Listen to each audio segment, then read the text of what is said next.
الجنازة زي ما احنا شايفين الفنان منير مكرم.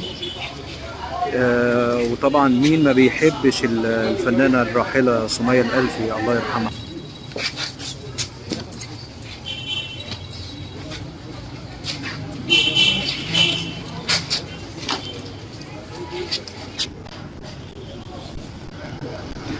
بقول الله يا فنان، احنا كلنا بنحب حضرتك. بقول الله يا فندم، ربنا يخلي حضرتك.